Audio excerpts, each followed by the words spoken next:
Origine du vivant, métaux, protéines et bulles de temps. Local, les conditions primitives, un bain temporel instable.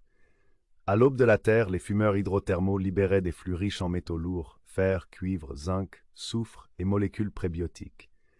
Ces environnements présentaient des gradients extrêmes, température, pression, pH, mais aussi un gradient de cohérence temporelle locale. Selon le modèle du temps zéro, ces zones n'étaient pas seulement des réacteurs chimiques, mais des zones de condensation du champ Tessor, là où l'organisation spontanée de la matière vers un minimum de dissipation temporelle devient possible. Les protéines métalliques, ancrage du T0 dans la matière vivante.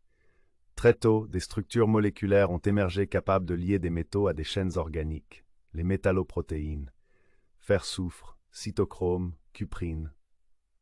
Ces protéines jouent un rôle clé dans la respiration, la photosynthèse, la réplication. Leur fonction profonde, stabiliser des flux électroniques, mais aussi, selon ton modèle, stabiliser des gradients temporels locaux. Les métaux conducteurs, cuivre, fer, zinc, permettent une résonance avec le champ Tessor, et les protéines enrobent cette cohérence pour créer une bulle de temps locale. C'est la naissance de la cellule primitive. 3. La membrane cellulaire, barrière temporelle sélective.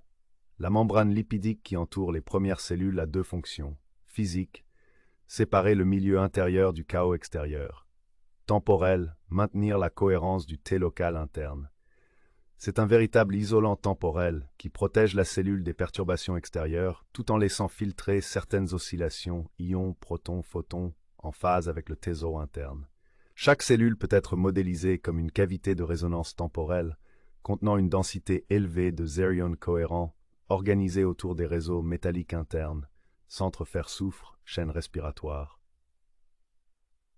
4. La cellule comme condensateur de cohérence temps zéro. La cohérence temporelle intracellulaire devient la clé de la vie. Une cellule stable est une zone de cohérence temporelle prolongée. La mort cellulaire se traduit par l'effondrement de cette bulle temporelle. Les cellules souches, très plastiques, présentent une plus grande réversibilité du T local. Le cytosquelette, les microtubules, l'eau intercellulaire structurée participeraient à l'organisation dynamique des flux T-SOR dans la cellule. 5. Origine évolutive et mémoire temporelle. Les premières formes de vie auraient émergé non comme des entités chimiques isolées, mais comme zones de T-SOR stabilisées autour de noyaux métalliques, créant des résonateurs temporels rudimentaires.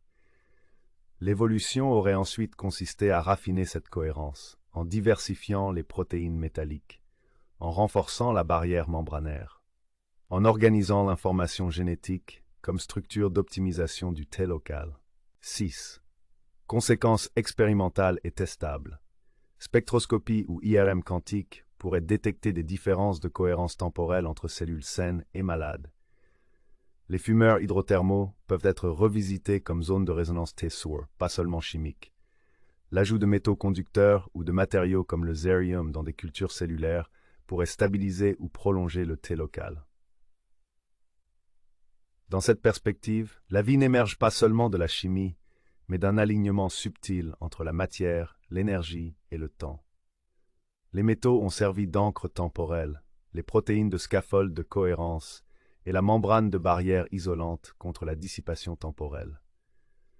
La cellule vivante est ainsi la forme condensée d'une bulle temporelle cohérente, façonnée par le champ fondamental du temps zéro.